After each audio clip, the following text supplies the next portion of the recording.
Hi, almost everyone is watching my channel without a subscription. Please support me and subscribe. I release videos every day for you. Story 1. As I reached 18, my stepfather started demanding that I pay rent, but he has no idea that I really own the home, so that's not fair. I'll be 18 in a few short months, and my stepfather of 5 years just informed me that in order to continue living in the home once I reach 18, I'll need to begin paying a rent that's appropriate. My dad passed away when I was 6 years old. My mom and dad were never married. I inherited the house. My mom and I lived here. My stepfather moved in after they got married. Looks like my stepfather was under the impression that my mom owns the house. I told him that it's not happening as I own the house. He laughed at me and didn't believe it. I talked to my mom, and she confirmed that she never told him that I own the house. He doesn't think you should be allowed to live rent-free when he thought your mother owned the house, but he thinks you should be allowed to live rent-free. Tell him to cough up or leave edited to add by the way. He told you that you have to pay rent in a house that he doesn't even own, even if your mother did own the house. Any rental agreement should have come from your mother. It's not spiteful. That's what adults do. They either buy homes or get a rental contract and make them sign it, or start the eviction procedure. You know that he would absolutely make you pay up or get out of there. So he has to start being like an adult and paying his own way in life. Oh, and the shoe is on the other foot. Your stepfather is all about taking care of family. Why wouldn't your mom tell him at some point you would want to either have this as your home or selling it or renting it out for income? Did she really believe that she and him would just continue to live there forever? I would stand firm and draw a police that would begin in 30 days. This is your house, and honestly I don't believe that your mom had any intention of ever letting this be. This is your house. He had an interesting past before he met our mother. He was a crew member for some big hair bands back in the day. So you can imagine what he got up to in his early 20s. He always used to joke that he wouldn't be surprised if we had a half-sibling running around somewhere, because he couldn't remember a whole lot of his time on the road. But I could tell under the joking it always bothered him. My siblings and I dated the oldest. The year of her birth matched with his time on the road before we answered the message she sent us. We spoke to our father first to see if he even felt up to speaking with her, as he was very sick at this point. When we told him, he broke down and said we confirmed his worst fear, that there was a child of his out there that he never got to help raise and support, and that he wanted to speak to her as soon as possible. That's when the trouble started. We passed out the prick in the eye. I won't say he's not to fault, but it's something her mother could have, I don't know, stated to him years ago. She put all of her anger and fury to the wrong person, and honestly lost empathy. After that, sorry for your loss, and please stay with your intuition on this, not your responsibility. I'd say if she had some compassion, showed some sort of love or understanding, and didn't demand money from a dead man she doesn't know at all, then there could be some type of share for her sword. Not I mean, if your father had wanted her to have something, he would have added her to the estate. He was talking to her, so it sounds like he was a sound mind. If he had wanted to, don't give her anything. She is rude and has no. Story 2. Pop asks if he is the for wanting to help his golden child sister at the expense of his other sister. I, 26, am the older brother of 2 sisters, Maya 19 and Tia 21. Our parents are complete assholes, and Maya was their golden child, and honestly a complete and utter spoiled bee. I know that's harsh to say about a kid, but she was. She got special treatment and would get away with murder. Our parents basically encouraged it, despite basically leaving me to raise my sisters so they could enjoy themselves. When I was 18, Tia was 13 and Maya was 11. I moved out. I stayed in contact Tia, though I quickly gave up on trying to connect with Maya, honestly. Our parents and Maya were absolutely horrible to Tia while I was gone. So when she was 18, Tia moved out and has stayed with me. I've made her get some therapy and done my best to be a good brother, and she's managed to be a lot happier since. Though after that I basically didn't see our parents or Maya. However, last November Maya randomly reached out to us. Tia just ignored it, but Maya is still my little sister, so I gave her a chance. In the time without us, she'd really missed us and realized just how spoilt and cruel she was acting. Apparently part of how she treated Tia was jealousy of how I was so close to her, but not Maya, though it obviously doesn't justify it. She had felt guilty for a while, but was scared to reach out in case we'd reject her. She felt really sincere and was really apologetic and seemed ashamed. I forgave her, and we started talking a lot. I became close to Maya really quickly. We get along great now, and we're actually pretty similar. Unfortunately, Tia refuses to forgive her or even respond.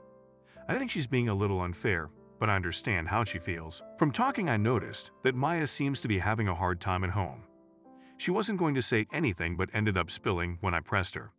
Our parents basically turned on her the moment we left. She wasn't the golden child anymore and had to suffer our parents' bullshit. Honestly, I'm ashamed to admit, but I never considered how our parents would treat her with us gone. With how horrible our parents are, I wanted to ask her to move in with me. Now, I want to make clear, I'm the renter. The rental agreement and bills and everything are all under my name. Tia contributes, but since she's still in university and my little sister, it's much less and unofficial. But when I brought up the idea, Tia was furious. She rejected it. I tried to compromise and talk, but it went nowhere. So in the end, I told Tia I'm offering, and that she can be civil or I can help her move somewhere else. Maya accepted, coming to stay next week, and Tia is pissed and feels I'm choosing the golden child over her. But I'm not. Maya is suffering and I want to help. She's a different person now. I understand Tia hurts, and I get her anger. But Maya also needs me right now. Tia is still angry, and our friends think it was an asshole move. But Maya is my sister, and I don't think it's wrong to help her. I helped Tia back then too. Igagi. I went to sleep with post stopping, and didn't expect to wake up to all this. There were so many, so I wasn't sure how to respond to everyone, so I just left it, read, and thought about it a while. There are a few things I want to clear up first though. Maya isn't lying about this. I know my parents and Maya did and even want to tell me about her issues at home. There is basically no chance it's all a lie. And she has tried to talk to and apologize to Tia. Tia just won't let her. I know what she did in the past was horrible, but she isn't just manipulating me to hurt Tia. She genuinely hated how she was, and just wants to live somewhere safe and happy and loved. I get it wasn't enough, but the timeline was admittedly poorly written. We started discussing it last month. She knew this decision for a couple of weeks. While I now see it was misguided and cruel, it wasn't just a week. I don't know if it's appropriate to go too in-depth, but Maya's acts against Tia were verbal and psychological. It was disgusting, and I know how deeply it hurt Tia. Our parents were mostly really neglectful, aside from verbal/emotional abuse, and rewarding Maya for being the golden child. Being perfect and cruel meant she would get their love, which neither of us did. Thanks to everyone for their perspective. I didn't realize how naive I was being in thinking this would work out. I'm going to try to see if some friends can take Maya in for now, and maybe if she can get her own place. I'm going to try to be there for both of them, and ask Tia to forgive me for being so short-sighted and stupid. I think the best plan is to help get Maya a cheap flat or something nearby, and I'll help out where she needs it. Update: I posted last year, trying to help my golden child sister Maya, at the expense of my other sister Tia. I didn't expect so many responses or the hate I got, though I now realize how badly I fucked up. While I still think how people wrote about Maya was disgusting and unfair, how I treated Tia was cruel and ignorant. I was trying to help everyone and be practical, but I neglected to properly consider the emotional side. While unintentional, I was just ignoring Tia's pain and trauma.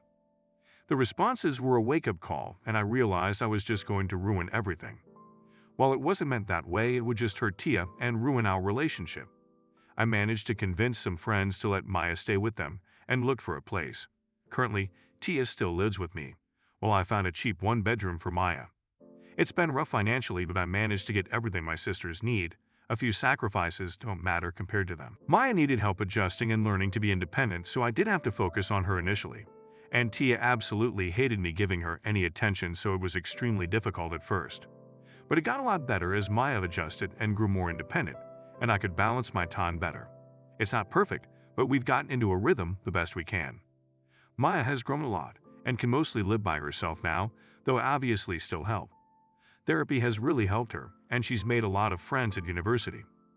While she still wants Tia's forgiveness, she's accepted it's not in her control and to focus on living her life and improving herself. I'm really happy she's free of our parents' influence. She's nothing like she used to be. Though I do wish I had tried harder when she was younger, rather than giving up. Tia isn't completely happy. I don't think she'll ever forgive Maya. I've done my best to make it clear I love her, and Maya isn't my favorite, but it's been hard. We get joint therapy that helps a lot, but she still wishes it was just us. Still, she's finally able to understand that helping Maya isn't rejecting her. I'm so thankful and lucky Tia could forgive me. She means the world to me.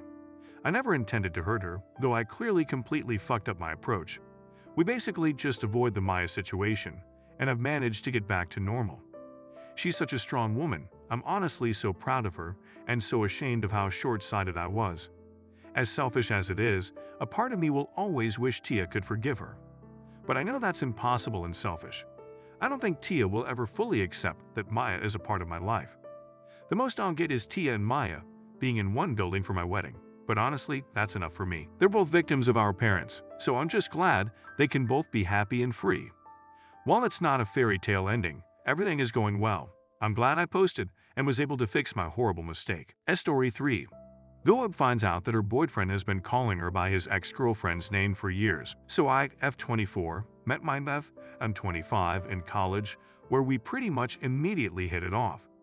We took the same course, and in the first week, he approached me while I was with some friends to compliment my hair. I had gone pink for breast cancer awareness. We maintained a strong friendship for about a year before we eventually started dating, and we shared a lot of interests. I really liked a very specific subgenre of modern takes on classic literature, 10 Things I Hate About You, Clueless, etc., with one of my comfort movies being Romeo and Juliet. I know it's dumb, but it's silly, and I love it. Anyway, so about 6 months into dating, we're lying in bed after a nice night, and he's running his fingers through my hair and says, "I love you so much, Juliet." I don't know, we watched the film together 2 nights ago, and maybe I was dumb, but I really just interpreted it as a pet name. So I said, "I love you too, Romeo." It picked up since then. Looking back, I should have known something was up by the way he apologized immediately. But for the next 3 years I called him Romeo, thinking we had a pair of cute couples nicknames. It was a sweet little thing, and I even noticed my actual name had fizzled out of use with Juliet Babe and Baby taking its place, which I didn't mind at all. Well, 2 days ago my boyfriend and I went to his brother's wedding, and I got to meet his ex while he split off to talk to his brother, being as she was a family friend since his childhood year. I introduced myself as it was the first time, and she did the same and told me her name was Juliet. I immediately put it together, but didn't want to stir a scene at a wedding, so I played it off. Don't get me wrong, she was such a sweetie, and we didn't even talk about him once, even though she knew we were dating, which I actually really appreciated. I confronted him about it later that night when we'd gotten home, and he immediately admitted to getting my name mixed up with hers. Our names could not be more different, might I add, on that night, and didn't know what to do when I misunderstood him and just went along with it. We've kissed and he's called me Joliet, made love, and he's called me Joliet, gone out, and he's called me Joliet. He's called Juliet in front of my parents, but just now finding out he's been calling me by his ex's name. I feel sick, and I'm seriously considering breaking up, considering I've felt nothing but embarrassment since the other night. I just needed to get it off my chest. He says it doesn't matter since it's our nickname now, but the origin of it still sticks in my mind and I don't know what to do about it. Update. So yesterday was really rough. I made the post just before dinner, and soon after we had a long talk about it and promised we'd both tell the full truth. He said he was upset and hurt that I let something so minute affect a 3-year-long pet name, and I understood where he was coming from, but it really doesn't feel minute to me, which I made clear to him. I asked him why he didn't just immediately admit to it, or why he continued to call me Juliet/T, and he said that he didn't want to be the bad guy, but the second and third time afterwards was him just testing to see how I'd react, which really always stunned me here. I asked him how he'd feel if the roles were reversed, and he said he'd feel pretty shitty. I then asked him if he still had feelings for his ex-girlfriend, to which he admitted he did, but only in the same way that everyone does. Also, for those of you asking, I believe they dated for just under a year. I didn't want him to shell up, so I remained calm and asked him who he thought of when he said Juliet/Ted. He was quiet for a moment, but when he spoke up he said, and I quote, "I guess I was thinking about you both, but mostly you." And that was it. I broke down crying while he was apologizing and trying to take it back, but I think I was too far gone to even think about it. Last night he slept on the couch, and this morning I woke up very early to pack the essentials and left to stay with my parents until I can fully calm down. I wish I could say I was angry, but I'm honestly just sad. I always promised myself that I'd never let a relationship get to me, and that I'd recognize the red flags from having to watch friends go through relationship troubles. But I guess here I am. He sent me a message at around 8 asking where I was, and sent me one about an hour later apologizing again. And I know I'm really trying to be mature about this whole thing, but between the sobbing voice messages he's sending, something I really never expected to hear from someone who really presented himself as stoic, and what he's done, I'm truly just fighting the urge to block him and throw my phone out a window. But yes, that's where we are now. I'll do my best to respond to all your comments in the best way I can. But but I find reading through them to be quite relieving with many people giving me advice and support. I appreciate you all. Edit. Also, I thought I should mention for all of you who were confused. I used college as my sister said, that's what most of the world calls university. I started uni when I was just turning 20 as I'd taken a gap year to earn some money to rent out my own place. We met in my first year and had definitely not known each other for the 6 to 7 years people are estimating. Oh, and I meant to say Nomeo instead of Romeo, but my phone kept autocorrecting. That's been edited in the original post though.